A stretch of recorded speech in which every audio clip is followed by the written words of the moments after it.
Hey guys, and thank you very much for joining us for episode 9 of Break Time. I'm Alex. I am Eman. There. And thank you guys very much for tuning in to this week's episode of Break Time. Eman and I have had this issue where every single time we do the intro, I'm always really loud when I'm editing, and Eman is always super low. Yeah. So I had to edit last week so that he actually came out sounding normal. So that's why Eman was echoing. I'm gonna laugh when I edit this, and you're still low. You're still nowhere. You're still nowhere near it.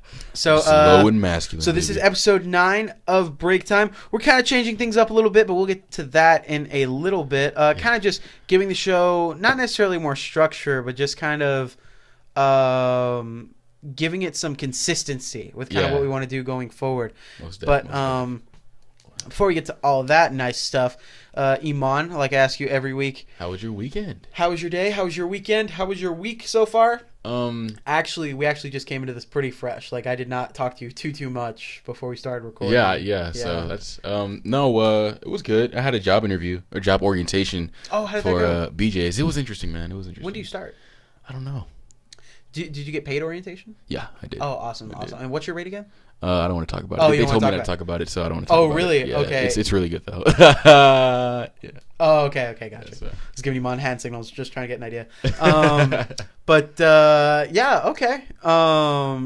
was really all you had going on this past weekend? Just job orientation? Remember. I know you were talking about it last week, so I was actually I thought you were starting, but it was orientation. Well, I thought you start immediately after orientation. Yeah. But I have to go into training still, and I guess I don't work this week again, man. It's torture. Man, that sucks. It is torture. I got to check again, actually, because they update the pay period starts every other Tuesday. Okay. Today's Tuesday, so I'm thinking today maybe they'll update the schedule. Yeah. I'm gonna just call tomorrow, but this is brutal, dude. All this waiting, jeez. Yeah. So it's not like personally, I used to work at SeaWorld. I know you did too. Where you go on online and check your schedule. You have to call in and check your schedule. No, they have an app, a third party app that they update the schedule through. Oh, Gucci. Okay. Cool. Yeah, man, Gucci. God damn Gucci. it. Gucci. Sorry, you know what? I had a buddy of mine, Dante, who was part of the Champion San Antonio with me. The black guy, Dante. And he was getting so upset with me because I said Gucci. I was making a joke, and I said Fidna. What the hell's going on, dude? I was like, I'm finna smack you, and he was like, really, dude? You saying Fidna? You saying Fidna?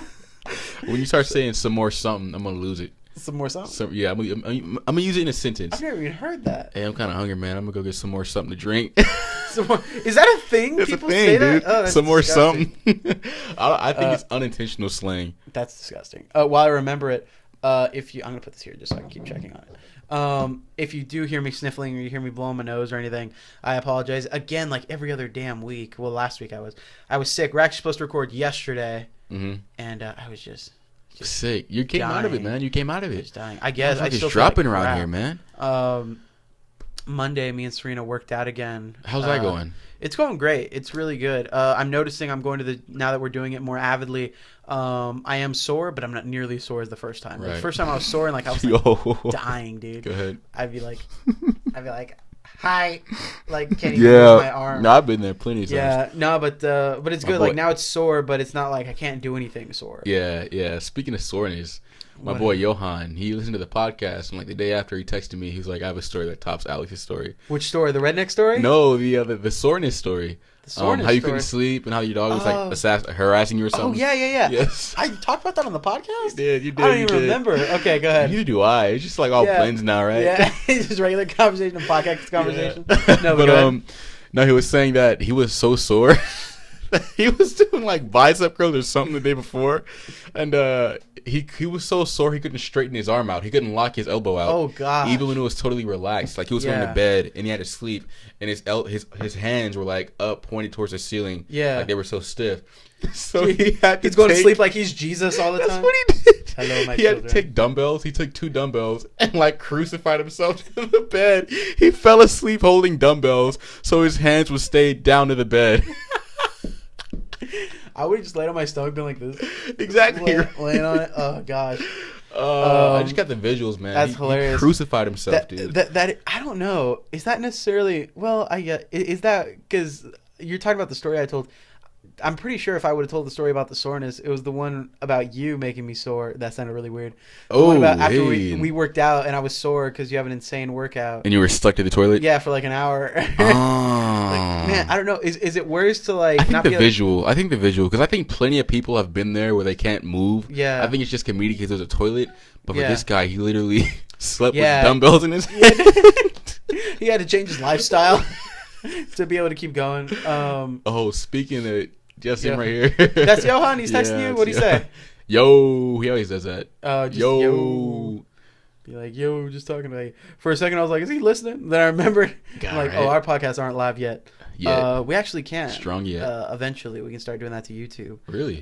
Truth? Yeah, but I want to get like a laptop or something to do that off of. Got the laptop fight going strong. That's true, but then we don't have a laptop fire. Is that important? So we got to get a new laptop. Yeah, we got to buy a whole other laptop. I'm not opposed. Yeah, we need $3,000. It's on our GoFundMe. I'm kidding. Dude, speaking of that. What's up? There's a GoFundMe for everything now. I was realizing that the other day because I'm old and I'm on Facebook more avidly than anything else. Sorry, I'm going to text this guy real quick. No, you're good. And I have a buddy of mine who his house got broken into, and apparently it's been broken into several times. And now he has a GoFundMe to help him buy a security system for his house. And then I know another girl that's more sensitive, and she had a death in the family, so now there's a GoFundMe for that. And then I have this other buddy, well, not really a buddy, this guy that I know of in the cosplay community, and he's posting in certain groups to help him pay his way to get to a certain Comic-Con. Whoa. And people are donating, and I'm just like, it's just one of those things where I'm like, GoFundMes can be so abused. Like, I've literally seen a GoFundMe, like I've seen stories, and I've seen the GoFundMe of people like, hey, I need to buy some weed, and like, of course, they'll make all this money on GoFundMe, and then there's someone else who's like, hey, my grandma's, she needs a liver transplant. We can't afford the bills. Yeah. And they got like $100 sitting there because nobody's donating. So, man, look, dude. It's crazy. I listened to a guy named Gary Vaynerchuk. Okay. He's a new guy to the scene. He's big entrepreneurial guy, real motivational speaker. He just tells it like it is. And he was talking to. He does this thing where he has a little show on the internet. Where he sits down with up and coming or aspiring entrepreneurs and business owners. Yeah. And he just gives them advice, and they talk to him. They're young college kids, like my age, your age.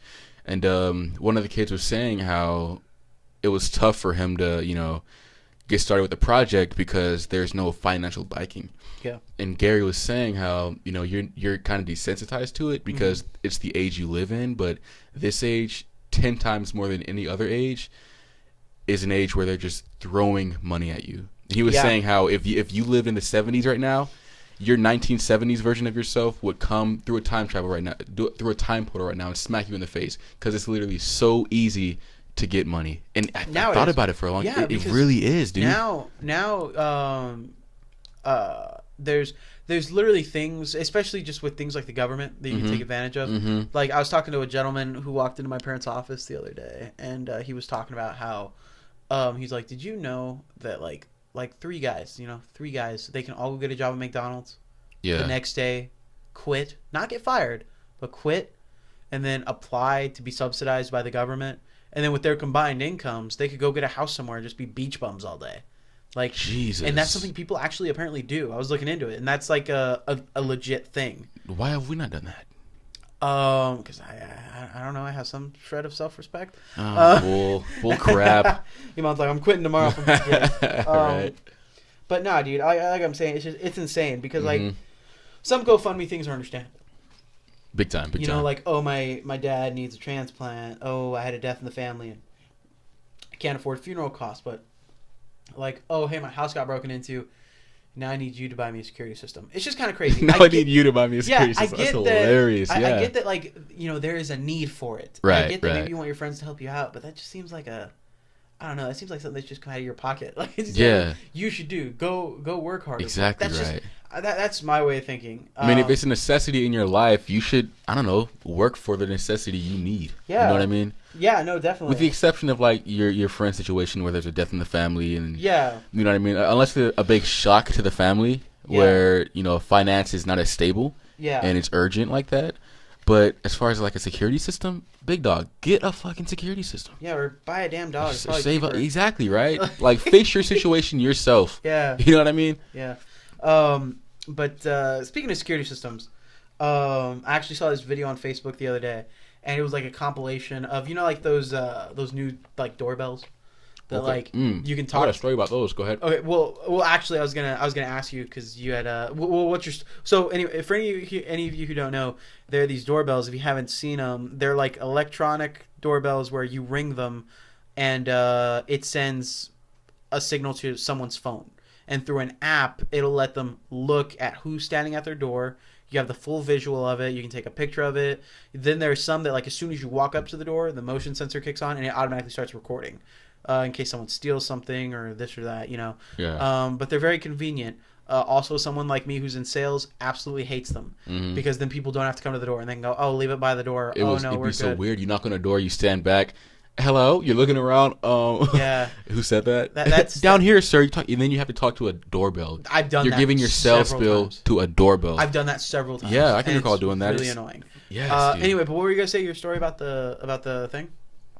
No, man, I got really big into that show Shark Tank. Okay, yeah. And I don't even watch it on TV. I watch it like YouTube clips of yeah. Shark Tank, right? Yeah, where'd you get most of your media? Yeah, YouTube, right? But no, one of the sales guys who were trying to pitch this the Shark Tankers was saying that I have this product and it's a doorbell system, but it's combined with a security system, and it allows you to monitor your home without actually being at your home. And he gave a whole sales spiel, and I was like, damn, that sounds really similar to that Rings, but it was called a different product. And so I looked it up, and yeah, it's his product. The guy that was on Shark Tank. But look at this, they all turned him down because at the time it was a growing company. You know what I mean? It was pretty fresh on the scene, had a different name. So they all turned away. They all turned him down. But now look at them; they're everywhere. Yeah, and that's the only, as well as college hunks. Huh? College hunks, the movers, junks move college junks.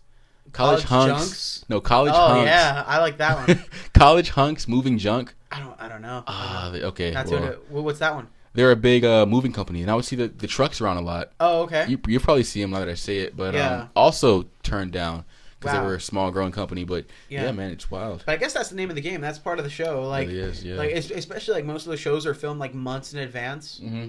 And then you actually see them. So obviously you're watching probably a newer episode where they're turning those guys down and literally look at your neighbors and they have it. Mm-hmm. Like that's insane. It's strange. It's really strange. To kind of bounce off the security system thing, but I was telling you, I was watching some videos on Facebook of people who had those, and it was catching robbers. And, there was this one I watched where the guys were coming up to the door. Yeah. And they just grabbed the package they had waiting, mm-hmm. and they looked around, and as they walked off, the woman, because you can do your voice through it too, the woman goes, "Hey, what are you doing?" And the guy freaks out, drops the box, and just runs. And I was like, "Damn." That'd be terrifying, man. Because I remember when I used to rob houses. No, but I was gonna say it kind of to because that's because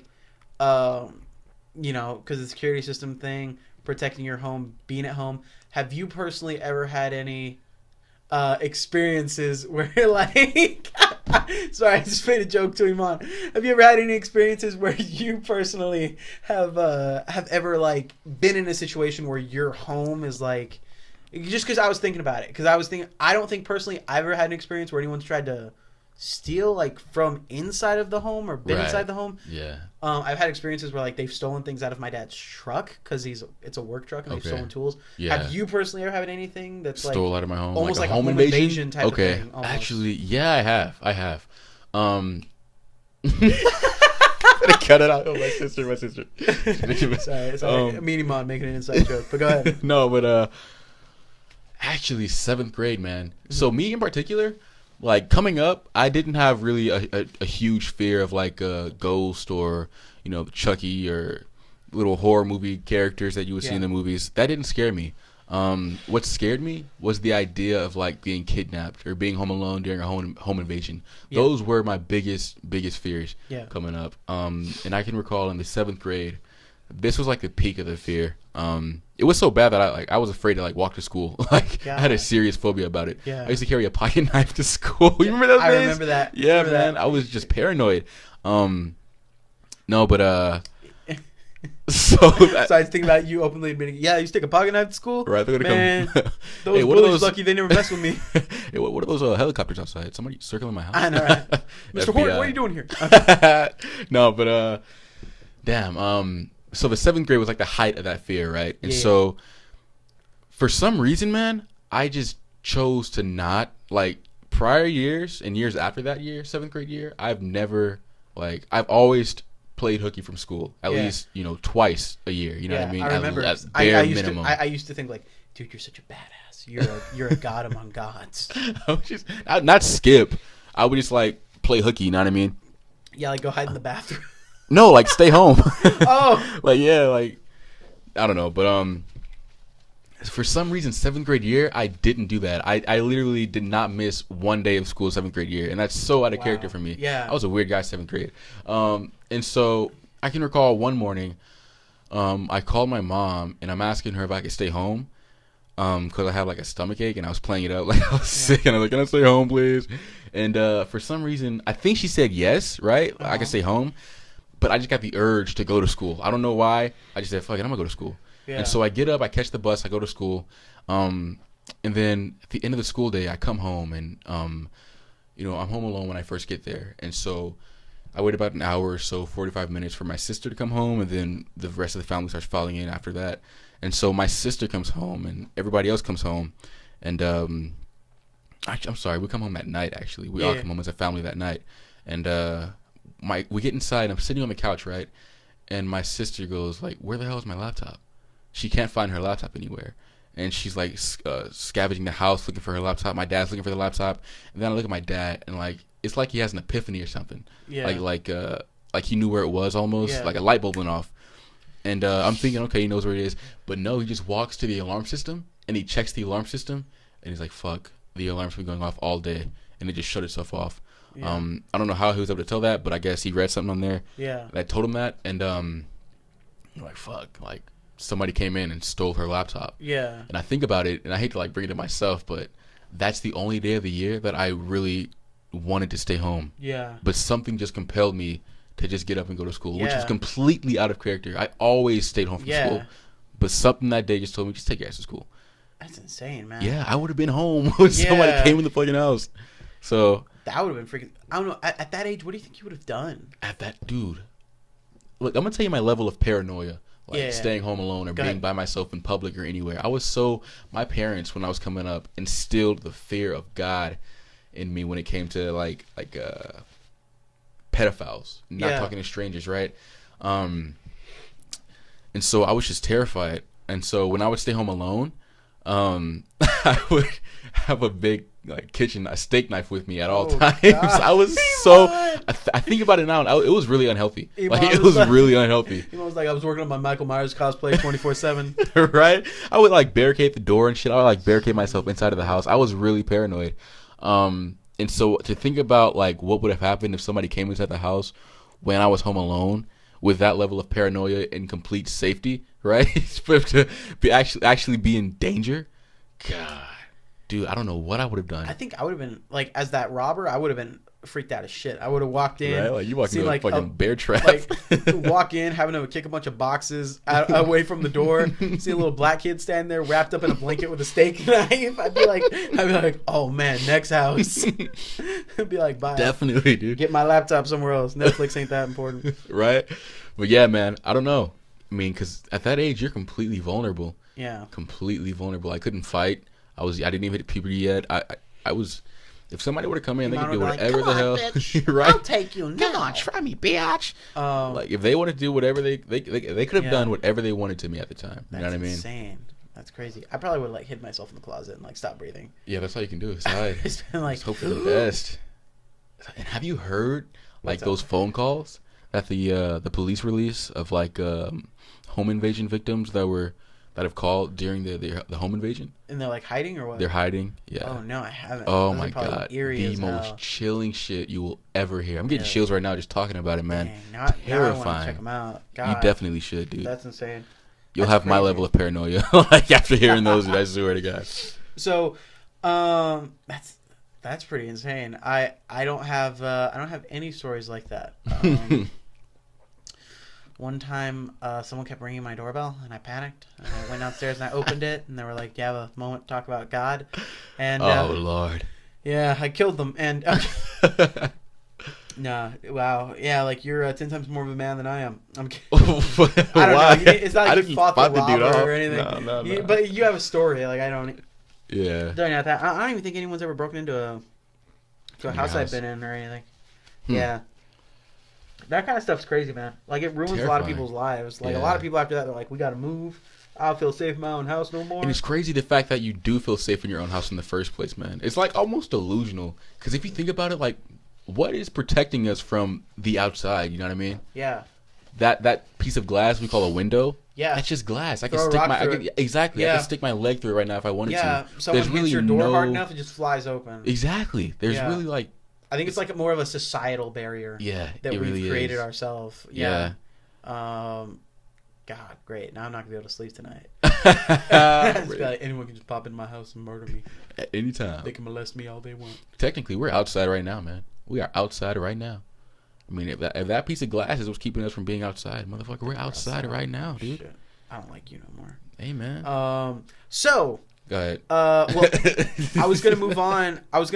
To our first official segment for the Break Time podcast. So Break Time has been going on for 8 episodes now. This is episode 9. Yeah. And now we have decided that we are going to start introducing segments into the show. So essentially, you know, I mean, I'm sure y'all have seen game shows or something. So a segment is essentially just a kind of themed topical time that we're going to have on the show. So we have 2 segments that we're going to introduce today. This is the first segment, and we're going to call it Film Time. So on the Film Time segment, essentially what we're going to do is, I mean, we do this pretty much every week. Now we're just making it more formal. But, you know, especially this year, there's a lot of great movies coming out, a lot of interesting things happening at the box office and just with film in general. Film Time is going to be the segment of the show where we just talk about films that are coming out, maybe films we've seen, maybe films we're excited about. Too bad we didn't do this when Logan was out, because I would have been the whole episode of Film Time. I know, right? So, So now we're going to start the first segment of Film Time. And I wanted to bring up... Go ahead. Beauty and the Beast. Okay. Because we discussed briefly last week Beauty and the Beast because of the controversy around the character of LeFou being gay. And literally the next day after that podcast was let out, I went to go see Beauty and the Beast with my family and with my girlfriend Serena and saw the movie. I personally think it's great. It's a phenomenal movie. If you're a fan of the original, you're going to love it. It's very interesting, answers questions that the old one didn't, and it's just all around really good. But what I wanted to bring up was the whole LeFou being gay thing, because I saw the movie. Oh, yeah.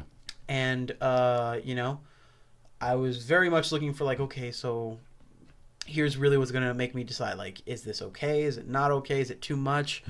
And I thought it was completely unnecessary. Oh, really? Yeah. Huh.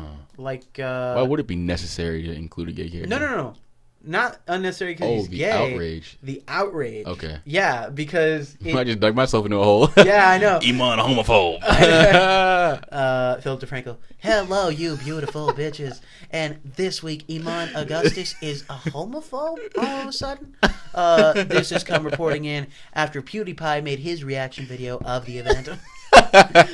Anyway, if you don't watch Philip DeFranco, just look it up real quick on YouTube. We're such YouTube nerds. That joke will be hilarious. Right. Anyway, on to our next topic. No, legit. I thought it was unnecessary the outrage over it, because I get it, and maybe to an extent you're right. Like, maybe it is unnecessary. Yeah. I think it is unnecessary in that regard too, because you didn't have to make him gay. Right. But if I would have watched the movie. And I didn't have the context of Disney coming out and saying that he was gay, I probably wouldn't have known until like very close to the ending of the movie. Oh wow! Because there's literally only all the other times where he has quote unquote, I guess, homosexual behavior. Yeah. Every time you can, I guess, see it as that. It's all perception. It's all like, oh, I perceive that to be homosexual because I've been told that he is homosexual. You know what I mean? Yeah. Like, you can have a guy friend that's just really nice, But then if you know that really nice guy friend is gay, you're gonna assume his niceness is maybe flirtatious or him acting a certain way. Definitely, yeah. So that's what I felt from it. I felt that it was very much like he's being funny, but because I have the context that he's gay, I'm like, oh well, he's gay. Yeah. But if I wouldn't have had that context, I wouldn't have known until, like I said, maybe save one scene at the towards the end of the film where I went like, okay, that is very. It wasn't even very gay. It was just something that happened where it's not necessarily a spoiler. Him and another guy kind of run into each other for a particular reason, and they look at each other like the guy and the girl do in the movies when they bump into each other and they're like, oh, we're in love. Okay, yeah. Like literally that happens for like a second. And I'm like, okay, that's it. Like that is the part where they explicitly went, he's gay. What a shoo-in. Like, that was it. Oh, well, it made sense. Okay. It made sense because... Okay. So, God, without trying to spoil the movie, like I said previously, in the original film, LeFou is very much like, oh, Gaston's the greatest. He has a whole song in the original where he sings about why Gaston is the greatest, and why he's the strongest, and all this stuff. So, if you were to tell me back then, oh, LeFou's gay, you can understand that because he literally sings a whole song about why Gaston, this other male, is amazing and has a great body and all this other crap. So it was. Okay. So to that extent, I was like, okay, well, this LeFou is a little more effeminate. He's a little more, I guess, funny in the way that sometimes he throws around some verbiage that can be seen as like, oh, the girl type of character almost. Yeah. And it's almost, if you think about it, it almost leans into, if you assumed he was gay, it was almost like, oh, well, you're saying that because he acts kind of feminine. Because there are dudes that are straight that are just kind of effeminate. Right, definitely. So, definitely. Anyway, but like I said, the whole thing is he's a little more effeminate. He has some lines where he seems like he's trying to tell Gaston that this girl isn't good enough for him, kind of hinting like, hey, come to me. Kind of thing. Kind of. And then towards the end, there's like one thing that happens where, like I said, he kind of runs into another guy and they kind of give each other that look and you're like, okay. But that was it. That was the gay scene in the movie. And I was like, wow.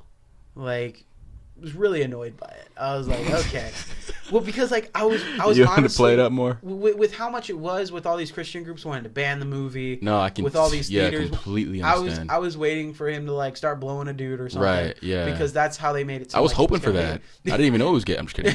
No, but like, I expect that in all my movies. The last 3 Spider-Man movies, I hate it. Didn't blow no one. Male on male blowjobs. Yeah. That's all I'm asking for. Spider-Man 4 XXX. I don't know why that one was released in theaters, but I saw it, and it's great. No, but I'm thinking now Disney just has the balls to do what it wanted to do with the original. You know what I mean? Because the original, it left you confused. Like, so is he gay or is he?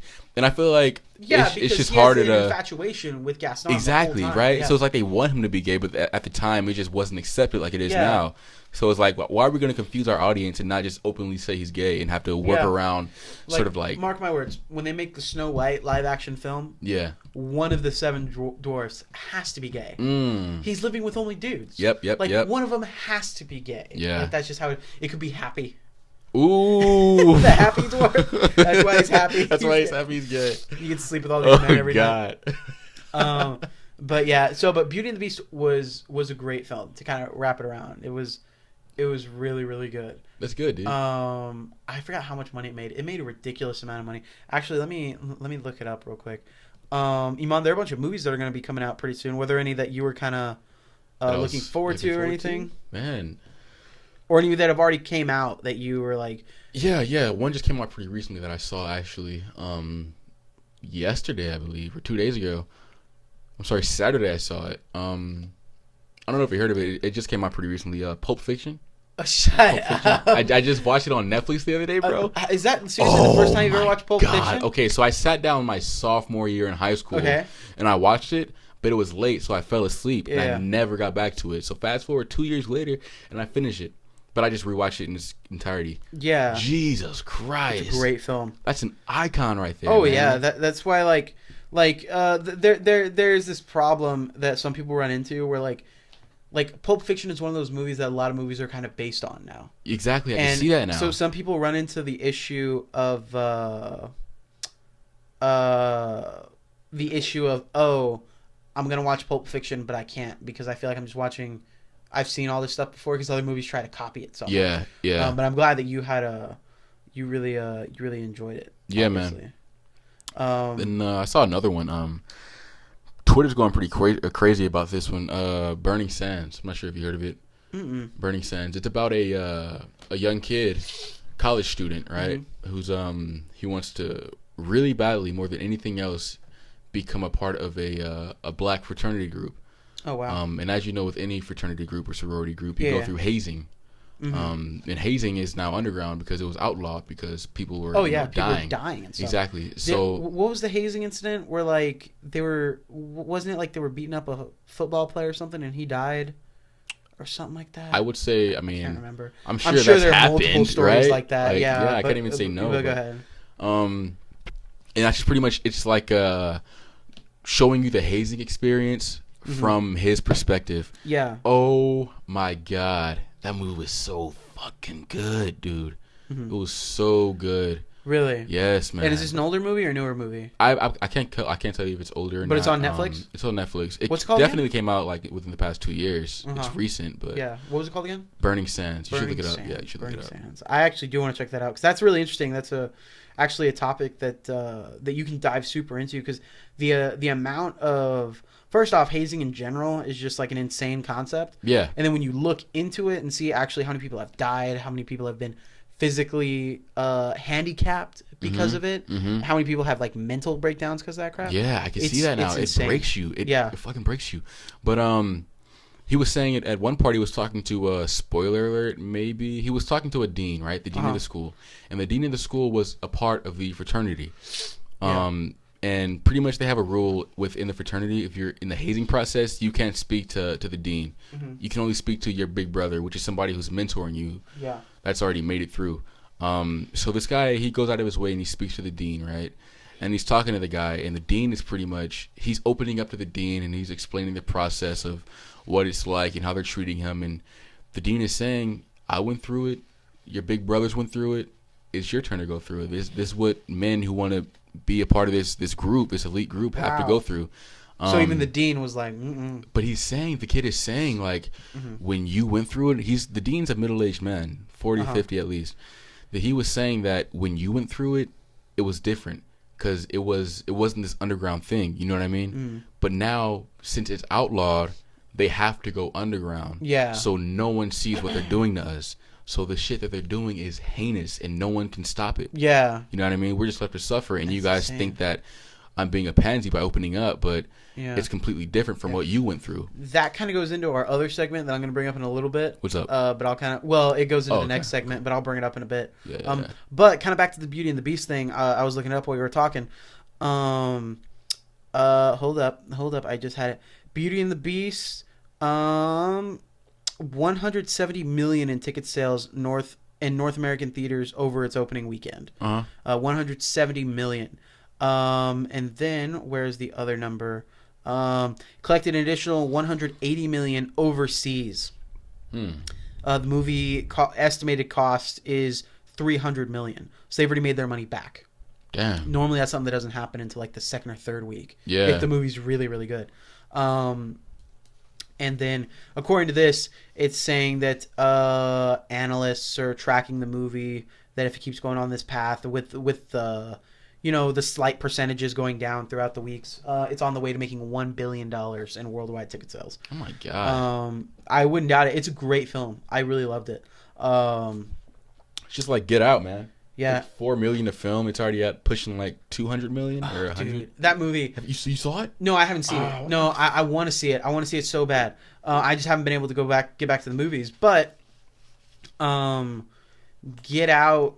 Like you said, I was reading about it. It was made on such a low budget. Yeah. No way Jordan Peele is not going to make another film. Yeah. He tweeted and said the first of many. So yeah, well, especially because of how much it profited. Yeah, I think if it didn't profit that much, he probably still would have made like another 1 or 2 films. Yeah. But now, like, I saw this other podcast. I think I mentioned it last time, but they were mentioning how Jordan Peele is like one of those directors that's sizing up to be like a Marvel director. Because, like, those Marvel directors, like the really good ones, always start off doing like these weird, like, small indie movies. Then they end up getting handed a Marvel movie. Yeah. Because they bring new creativity to it. Well, he came out and said he would never shoot a Marvel movie. Really? Yeah. I didn't watch the clip in its entirety. Yeah. But yeah, he was just saying that he has no interest, I think. Yeah. Or something about. Dude, I'm sorry. I think if they offered it to him and they showed him a nice paycheck, he'd be like, all right. We'll see. I mean. But, yeah. No, but Beauty and the Beast is really good. Tomorrow, I'm sorry, not tomorrow, Thursday, I'm going to see Power Rangers. Okay. With my family. That one's one that's coming out. I'm not super excited about it. But, you know, I'm interested to see what it does. Looks pretty interesting. I mean, obviously, it's one of those kind of like Transformers movies where it's a movie version of a beloved cartoon or whatever. But, you know, I'm excited. I hope next week I'll talk about it again going, oh, it was amazing. Mm-hmm. I wouldn't hold my breath, though, because it just seems like one of those dumb, fun popcorn movies to me. But, yeah, at this point, I don't think anything's going to stop Logan. For you? Yeah, Logan's just amazing. I think Logan is like probably. I've already decided in my mind that to me Logan is better than The Dark Knight. Oh wow, that's intense. Yeah, that's a big step for me. But Logan is better than The Dark Knight. Yeah. So like now, like in my top 3 like comic book movies of all time, it is Logan, The Dark Knight, and Captain America: Winter Soldier. Okay. Like it's those 3. But yeah, I think Logan's definitely better. But damn, dude, we got a toast to that. That's huge. So that will wrap up this week's segment of Film Time. Thank you very much. Brought to you by Blue Apron. Shut up, God. I wish. We're getting there. You gotta make that joke every single time. One day these 3 viewers will turn into 3 million viewers. But yeah, so Eman, I was mentioning it to you earlier. Something else I wanted to bring up. I was watching a video. Like I said, this is such a Terry Crews thing to do. Oh yeah. I was on Facebook like the old man that I am, and I was just scrolling and I found a video of Terry Crews, and he was talking about his son. Yeah. And his son was watching, 8 views on the last episode of Break Time. We're clean, man. Moving on up. I don't know how our views fluctuate like that. It really pisses me off. But his son is super into video games. Yeah. And his son was on the computer watching someone else play video games, you know, like you do. And, wow. Sorry. I have my iPad open. I accidentally clicked one of our episodes of Break Time. Yeah. But we got another view out of it. That's where all our views come from. I know, right? Just me clicking. But he saw his son watching other people playing games online, and he was like, hey, what is this? Like, what's going on with this? Why is this a thing? And his son was like, oh, well, I'm watching, you know, so-and-so play this game because I like it. I'm into games. And then Terry Crews goes, but then I realized I didn't get it. I didn't know this world my son was into. And I realized I was losing my son because I wasn't into the things that he was into. Yeah. And I was just like, what? He goes, so the next day I went out and I bought and built my own PC. He said they built it together, right? Yeah, he said they built it together. And he said that he went on Facebook, he watched like a bunch of YouTube tutorials and everything. Yeah. But he went at it. Do you know how much it costs to make a PC?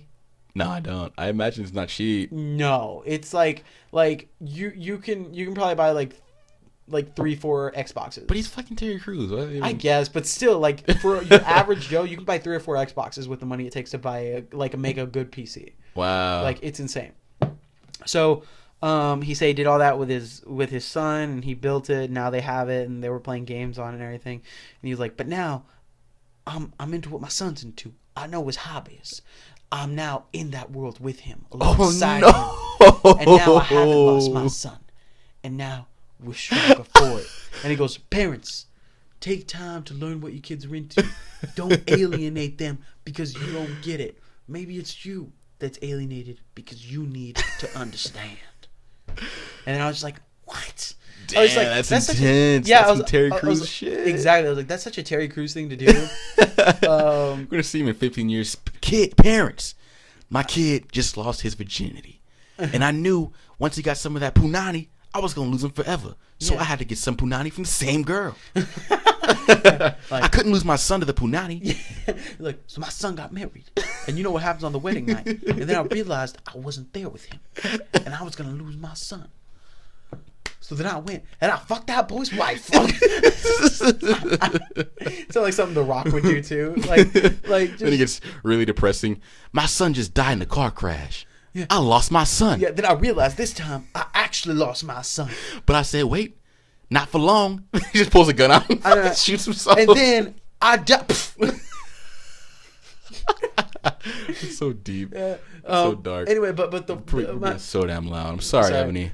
No, but my point to everything is that he kind of went into the hobbies, and the fact that he went out of his way to go buy and build a PC kind of got me thinking about like how much these hobbies actually like cost. Yeah. Because your hobbies get really damn expensive depending on what your hobbies are. Yeah. So, Eman, I was gonna ask you, what's a hobby that you have that you think has a rather, I guess, sizable expense? Ooh,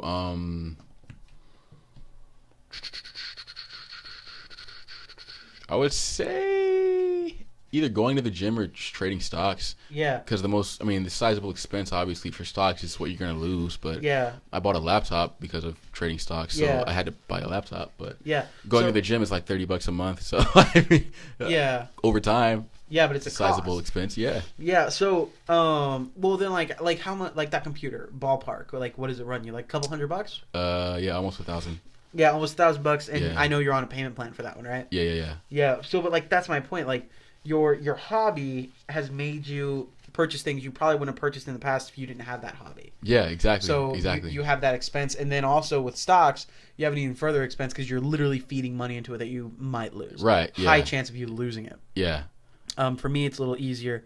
I cosplay, and that is a huge expense, especially if you're like me. Like my girlfriend Serena, she can make things. She can kind of put stuff together.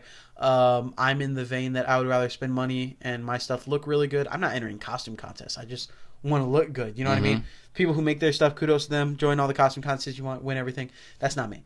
I just spend money on my stuff. So that's like last year at Comic-Con, I was Captain America.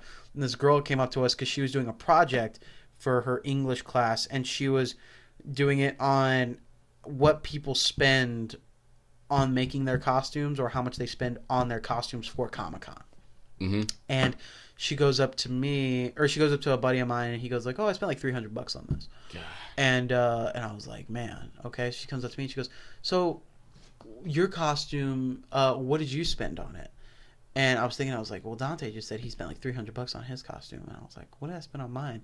And I went, well, for the helmet, I spent, and I was like, fuck. I was like, I spent $300 on the helmet. I was like, for the shield, I spent $300 on the shield. So I started adding up everything, and I was wearing like $1,200 worth of shit. Oh my God. Like that costume on my back was $1,200 roughly. Damn, dude. Maybe slightly more. But my thing was that like, I was kind of like trying to, do the thing where you're reasoning with yourself. Where I was like, wait, but I'm not like these con guys who spend like a few $1,000s and buy a costume for a weekend. Yeah. I use it all the time. For charity, exactly. Like, well, see, but that's kind of my thing. Like the thing I kind of use to, I guess, tell myself, oh, you're not a terrible piece of shit. But you're not. I guess. No, because I'm like, yeah, but I spend that much money and I use it for like a long time because I use it like every weekend. Yeah, it's an investment. Yeah. So, but I was just like, gosh, that's an expensive ass hobby. Like right now, me and Serena are gearing up for this upcoming Comic-Con in May, and we're getting all our costumes together. And I'm doing 2 new costumes, and it's a little pricey. They get pricey, especially when you want them to look good. So, but yeah, I was just thinking about that. And the other thing I was thinking about is how some people, I guess you can say, if your hobby takes precedence over your job. Right. Or if your job takes precedence over your hobby. And I feel like most people would say like, oh, well, my job is above my hobby because I need to make money to live. Right. But then I also think that maybe like a lot of those people are like, but I have that money to fund my hobby. Yeah, because if not, then then you don't have your hobby. Like those guys who build cars and shit. And like in the nerd community, there are guys who literally do nothing but buy and review action figures and toys and like hot toys. And if for the listeners, if you don't know what a hot toy is, it's essentially a 1/12 scale, which is probably about like 12-13 inches. It's like a foot tall action figure that is fully articulated, has the costume like from the film, head sculpt that looks like the actor from that film. Like it's intense. like they're like top quality shit. Like it looks like a mini person in your hand. And those things are like $200-$300 a pop. And there are guys who make a living just off of buying and reviewing those things. Like that's their hobby. Yeah. Then there's some guys who don't even review them, who just buy them and have display cases for them. And I'm just like, dude, I could not do that. At least my stuff, someone can see it. Exactly. Like you just have that sitting up in your house. I don't know, man. I mean, what's your take on it? The whole like hobbies and your job and all that. Damn, what is my take, man? I don't know, man. This could be the young 20-year-old naive as shit Eman talking, but I think a hobby is just a strong hobby, right? Like especially when you're 40 or something. It's just slang for your passion that you were too afraid to pursue. You know what I mean? Directly, yeah. Because I mean, usually when you look at it, hobbies don't usually fit the well-trodden path. You know what I mean? Yeah. Like no one finds a hobby in being an accountant. You know what I mean? Accounting money. You know what I mean? That's a career. And I don't know. If your hobby provides value to the world, especially at a young age, I think you should consider pursuing that maybe as a career, or you know what I mean? Yeah, no, I get you. If that's what truly brings you happiness, go for it. You know, let it become more than a hobby. Yeah, no, I get you. And what I was kind of thinking was that sorry, I was trying to put my phone on silent because I was getting messages. Anyway, we still good? Do. Okay, yeah, we're sorry, checking. Yeah, like you were saying, like my dad, for instance, his hobby is playing in a band, and buying guitars and all that. So that could be like you know, the kid in him is like, oh, I want to be a rock star. Like I wanted to be in a good band and everything. But now he couldn't do that because that wasn't the safe thing to do. Exactly. So now, sorry about that burp. But now what he does is, you know, he owns his business and he does that in his free time, which, like you said, I think you said that very well, that, you know, hobbies is another word for the passion that you were too afraid to pursue. Yeah, like you weren't, society told you were going to fail, so you never tried. Exactly. Yeah, like me personally, I like to think that I'm trying to push past that because I really love cosplay. I love what I do. Yeah. I love the charity aspect of what I do, and every day we're trying to work towards hopefully one day making that a career. Yeah. Yeah. And for me personally, that's what I've always wanted to do. I know I have a buddy, Juan, who runs the Alter Ego Gym that me and Serena train at. Yeah. This episode's sponsored by Alter Ego Gym. Intercode time, and I'm just trying to throw in sponsorships we don't have. I know. See, Blue Apron's never going to pay us, so like they're going to say our name anyway. Anyway, this week on the menu, we have... I'm kidding. No, but legit, our buddy Juan at Alter Ego Gym, his passion is working out, you know, bettering your body, helping others do that. And he made a career out of it. He owns a business where that's what he does, and that's all he does. And he's content with it. He's happy, and I think that's great. And he's one of the very few people who are like, you know what? This is what I want to do, so I'm going to do this shit. Mm-hmm. And he went out. And he did it. Look what happens when you choose to pursue your hobby over a safe career. Oh yeah. Like look at us right now. You know what I mean? I mean, I it's kind of scary. You know what I mean? Because you don't know. There's uncertainty. Yeah. There's a level of uncertainty with this kind of lifestyle. You know what I mean? Definitely. Yeah, especially us. Like we took a gamble, and now we're famous for this podcast. Yeah, exactly. And exactly. Look at this podcast. It's a hobby. This podcast is a hobby, right? I completely forgot about that. Yeah, well, because like I said, like we have like, let me see, how many views on these things do we have? First episode we broke 100 views. Second episode 60, then 39, then 23, then 34, then 25, then 13, then 8. Yeah. You know, obviously we're working on building up the viewership and everything, but the point is that like me and Eman, like this past week, like I'm like, oh, I gotta make time to record the podcast. Me and Eman have to do the podcast, because I'm like, man, I can't not do the podcast, but who gives a shit? Like, no one's here. No one's telling us we have to do the podcast. Exactly. We don't have a large listener base that's going to be disappointed if we don't do the podcast. But the point is that we like doing it. Yeah. It's a passion that we have. So we're going to be sure to do it. Exactly. No one came into a boardroom today and said, Alex, you got to make this podcast better. Add some segments in there. Yeah, yeah. Like, we were just like, oh, this is going to better our podcast. It's going to better the thing we like to do. So we're gonna. It's your product. It's not a company product. You're like, when you're working a 9 to 5, right? Working for somebody. It kills me, man, because your paycheck isn't based on how hard you work or the quality of the work you produce. It's gonna be whatever it is, guaranteed. You know what I mean? Yeah. But like something like that you truly have value in, no one's gonna tell you to work harder. Yeah. You know what I mean? No one tells me to do that extra push-up in the gym or to study an hour longer when it comes to stocks. You know what I mean? No one tells you to spend that much money on a suit to look good at one of your charity events. You know what I mean? It's a product that you have. Yeah. It's something that you want to offer to the world. So of course you are going to take the time yourself to make that product valuable. That's why I think that motivation is kind of bullshit. You know what I mean? Yeah. Like when I was boxing during high school, I was training for a fight for the longest time, and I was doing shit that I would never imagine that I'd be doing, that most kids wouldn't do. I was getting up at 6 a.m.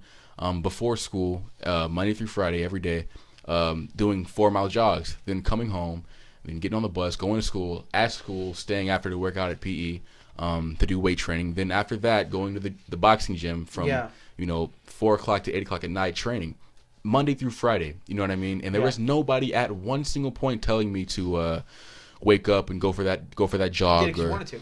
Did it because you wanted to. You know what I mean? Now me and Serena are going to the gym now, and I'm not saying it's like our hobby, but like it's something we want to do to better ourselves. And for the longest time, like my parents were like, "Hey Alex, get up. Why don't you eat right? Hey, get up. Why don't you go for a run? Why don't you do something?" And I'm like, I don't want to do that. Yeah. But now, like tomorrow, I'm gonna wake up on my own accord at 6 a.m.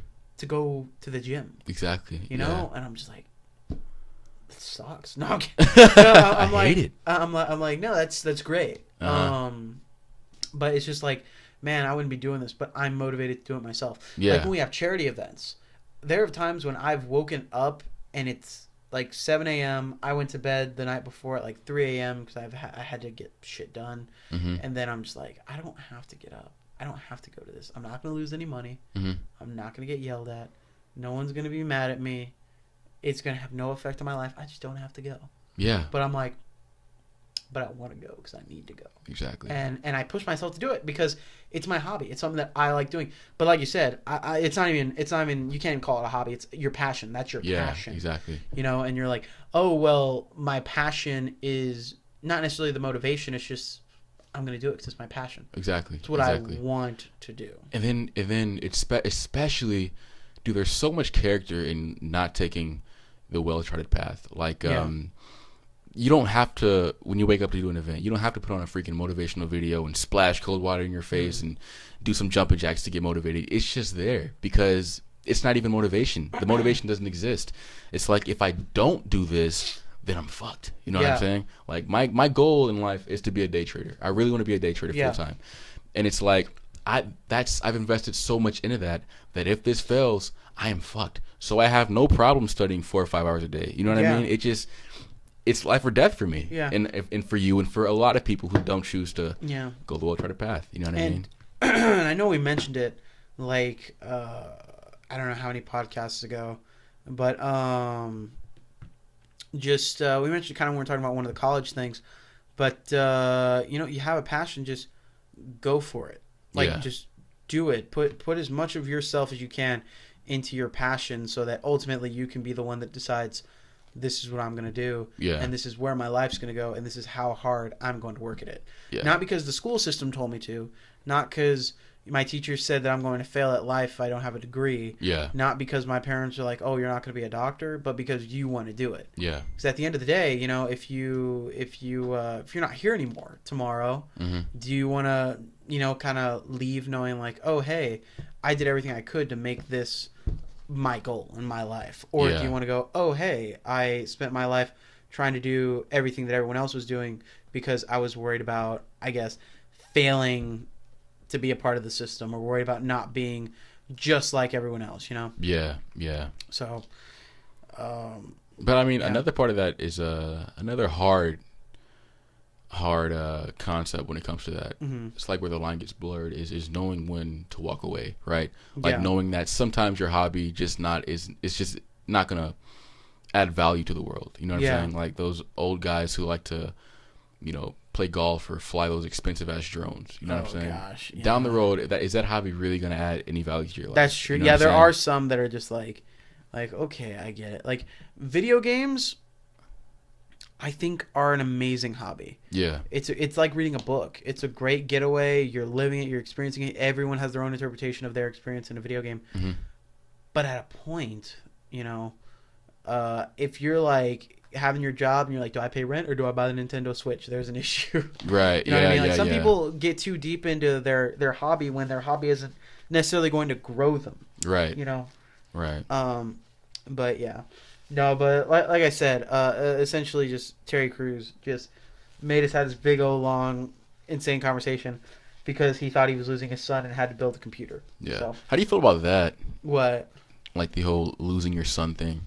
I get like that, his mind state. How do you feel about that? I thought it was a little misguided. I get. Yeah. I probably would have preferred like, oh, I wanted to be a part of my son's life, not oh, I'm losing him. You know what I mean? Yeah. But I do appreciate that he wasn't like other parents. Like I don't know, my kid's into some stupid shit. Like he wanted to know what his kid was into, and I thought that was really interesting. That's very true. So, but and then mind you, let me cut you off real quick. No, his son is not like 18, 19 years old. His son is like looks 10, 11, 12, 13. You know what I mean? His son is super young. Yeah. How do I turn off the sound on this iPad? Because Serena keeps messaging me, and I don't know how to turn the sound off on this iPad, and I'll probably figure it out like right after we end the episode. Anyway, but Eman, what's up, dog? I was going to tell you that I had a perfect segue lined up for it, and I totally forgot it. I don't know why. So I'm just going to go into it. We're going to go into our other segment that we have for break time. So, like I said, our first segment that we introduced was film time, and now we're going to have our next segment, which we want to make a regular segment every week here on break time. And this segment is called the What the Fuck Story of the Week. Yeah. And kind of like the title implies, the What the Fuck Story of the Week is essentially going to be a crazy, insane story that we find on the internet, or that we find just that we find appealing, that we find either insane, funny, ridiculous, just a number of things. That, like I said, it's either going to range from we found it really interesting to it was really insane, it was terrible, to oh hey, this is nice, So this week, Eman has not heard it yet because I was waiting to read it to him at the start of this new segment. So for this week's What the Fuck Story of the Week, we have the quote unquote accidental death of Darren Rainey. Okay. Have you heard about this at all, Eman? Nah, man. So, Darren Rainey was a prisoner. He was in prison in, I believe it was Florida. Okay. And he was allegedly murdered by the guards at this Florida prison. Okay. And it kind of sounds like, oh, okay, well, whatever. Yeah, that's what I'm thinking. But I'm going to read you the story, and you will kind of maybe have a different opinion. And this actually happened back in 2012, and just recently it was ruled that these guards were found innocent. In June of 2012, 4 guards trapped 50-year-old Darren Rainey, a schizophrenic, in a shower at Florida's Dade Correctional Institute for 2 hours. So these guards trapped him in a shower for 2 hours. The part that's not saying here is that they trapped him in the showers for 2 hours, and the showers were put to 180 degrees. Oh my God! Who the fuck has a shower that even goes to that temperature? I don't know, but this prison, the prison guards apparently changed the temperature of the shower, and it was at 180 degrees, and they put him in there, and apparently, according to other prisoners, this guy was yelling, he was screaming for help, he was screaming that the water was too hot, and they left him in there for 2 hours. So the guards opened it 2 hours later, and they found him inside dead in 3-inch deep water, and some of his skin was floating next to him. Like, his skin was literally like according to this, the skin was like melted off and just floating next to his body. Yeah. In the water. But the 4 guards that were involved in this were all found innocent. I really want to know. And they were all found innocent because allegedly they did nothing wrong. They didn't do anything that was construed as bad or construed as illegal. Apparently they were just fine. I'm trying to read the part where it deems why. Here, let me go to the video that I was watching. But there's like a whole thing that happened where they explained why that it was found as like, oh, hey, it's fine. They didn't do anything. But yeah, I don't know, Eman. Just your initial reaction, just from hearing, I guess, just the basic details that I just told you. I think my initial reaction is going to match the initial reaction of pretty much everyone listening right now. Just outrage, obviously. Yeah. Like that's so messed up, but it's just, I don't know. It's just it's become a norm. You know what I'm saying? Like school shootings, they become a norm. You know what I mean? And you hear about the mistreatment of prisoners, and it's just more shit to add to the pile, dude. Mm-hmm. Honestly, it's sick, man. It's sick. It's really infuriating. Yeah. You know. And apparently this was at the mental health unit of the Florida's Dade Correctional Institution. Okay. So, you know, like I mentioned before, he had schizophrenia. So he was thrown into the showers where the guards turned the water on. They also locked the doors and let the water temperature reach 180 degrees. 2 hours later, Rainey was found dead in 3 inches of water, like I mentioned before, with pieces of his scorched skin floating next to him. Fuck, man. Trying to get to the next part here. The incident was investigated by law enforcement officials. For 2 years it was investigated, and they found no evidence of wrongdoing. And they claimed that Rainey had died due to complications from his schizophrenia. Come on. They claimed that he had an undiagnosed heart disease, and the confinement in the shower was cause of his death, but not the guards or the fact that he was him in the shower. Yeah. So they also said that the coroner apparently also said that he suffered from slippage. Which is like a disease where if you apply pressure to the body, your skin like peels off or slips off. Oh, okay. That's what they're claiming. It's and apparently the medical examiner also said that he didn't die from the burns, but he died from the water, I guess, or he drowned, I guess, which is fucking. Still, come on. But like I was saying before, inmates could hear him crying for help, yelling that the water was too hot. And then according to this, it says 2 days after the incident, the prison workers noticed that the water was still left to 160 degrees. Okay. Which is apparently like so many degrees above what the regulation is. I've been in saunas, dude. Saunas where the air is just 180. Yeah. And I can only last 10 minutes. You know what I mean? Look, check this out. What's up? It said reported correction officers were known to use hot shower. Like these officers were known to use hot showers as a form of punishment for prisoners. They also use. They would douse the prisoners in chemicals as a punishment. They would starve them. Apparently, they would force them to fight each other. Apparently, what the fuck? And then dude? This gentleman's family is apparently still fighting for some form of justice. They had filed the lawsuit, but like I said, it had fallen through because, at least right now, it's kind of on hold, according to what I'm reading, because it was found that those men are all innocent. They didn't do anything wrong. That fucking sickens my stomach, man. Yeah. Oh my god. Yeah, and I picked that just because, like you said, it's just one of those things. It's like, what? Like, one, it's disgusting that it happened. Exactly. Yeah. But it's even worse when something heinous happens, and there's no they punishment. Get away with it. Yeah, and like I get it. You can argue like, well, he's in a prison for a reason. That's great. He's still a human being. Yeah. The thing is that when you're in a prison, I'll just say it. To an extent, man, it's hard. Sometimes I flip flop on this, but I don't agree in torture, and I don't. Right. In most cases, I don't agree with the death penalty. Mainly because, as a society, we get upset with people because we're like, oh, hey, you're going to jail because you hurt someone. Right. You're going to jail because you killed someone. Yeah. So what makes us as a society better than those people?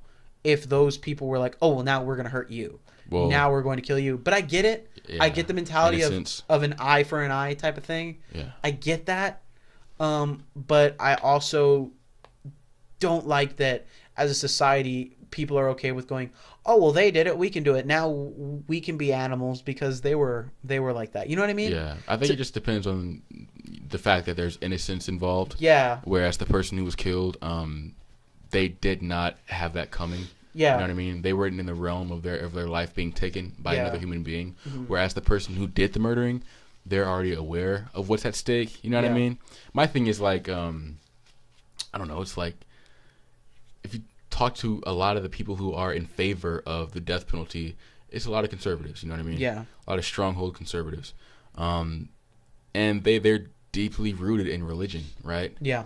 And what you hear them say a lot of the time, if there's some new breakthrough in science or some shit, they say they're playing God. They just cloned a goddamn goat. They're out there playing God. But then you ask him about taking the life. Goats aren't for cloning; they're for fucking. Come on.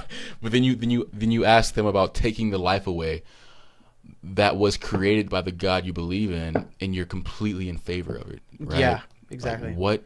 Yeah. I mean, at the end of the day, there's nothing more extreme than taking the life away of something. Yeah, and one, it's insane to take the life away from anyone, but in this case, they essentially, if what this is saying is true, then these security guards essentially tortured this guy to death. They fucking tortured him. Yeah, slow torture. Yeah, and they killed him. Slowly, and it's just they cooked his ass. They fucking boiled him, bro. They did. Oh my god. God, it's just it caught my eye on Facebook, and I was like, "What is this? I gotta check it out."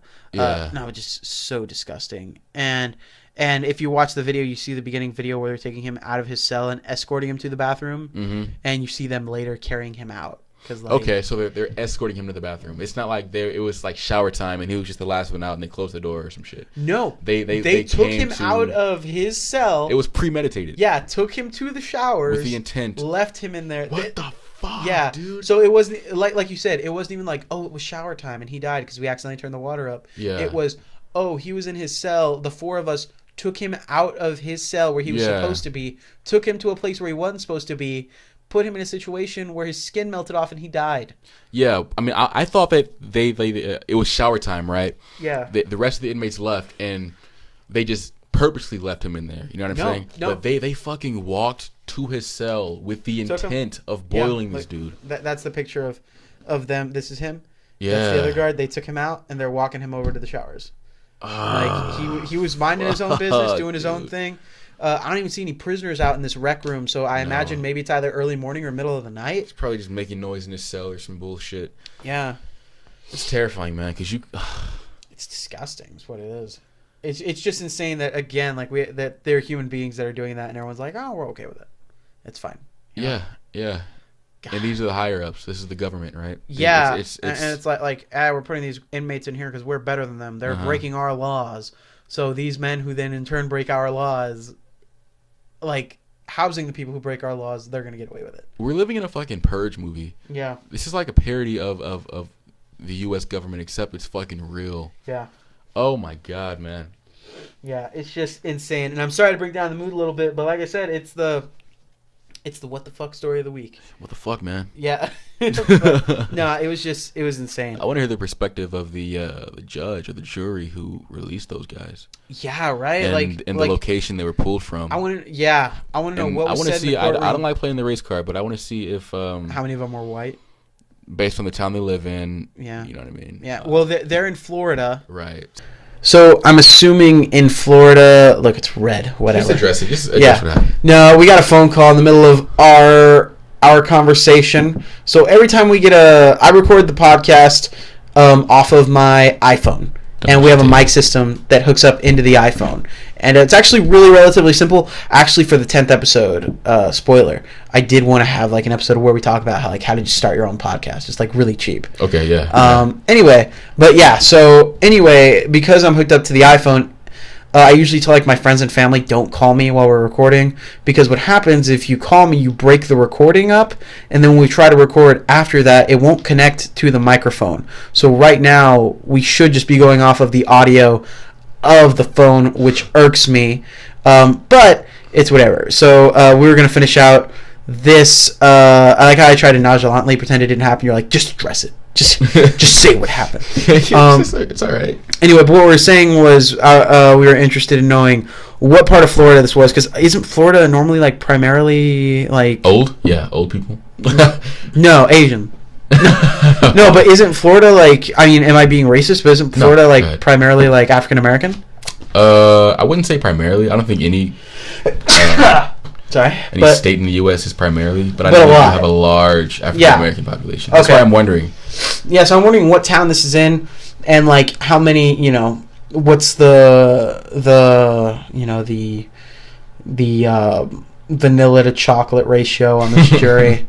But yeah. So guys, that was the what the fuck story of the week. That is going to be a weekly segment we're going to have on break time. We might add more segments. We might not do this one we'll do every week, but like film time, we might not do it every single week. Kind of just depends on how we're feeling. We're not, we're trying to make segments so that we have some things to look forward to. I think at the beginning of each show now, I'll start saying like, oh, we're going to have some film time. We're going to have the what the fuck story of the week. Just kind of let you guys know kind of what to expect from the episode. But we also want to keep it free-flowing. We don't want to restrict ourselves too much as far as like having certain things we have to talk about every week. Right, definitely. But, yeah, so again, guys, thank you very much for tuning in to this episode of Break Time. Always remember that down in the description below, you can find all of our social media outlets and figure out where to interact with us across the social medias of the interwebs. Yeah. Eman, is there anything you want to say before we end this episode of Break Time? Nah, man. Of course. Not, as always. Of course. Not, like, always. But yeah, guys, again, thank you very much for tuning in. We hope you tune in next week for our next episode of Break Time. But until then, we'll see you guys later. Yep.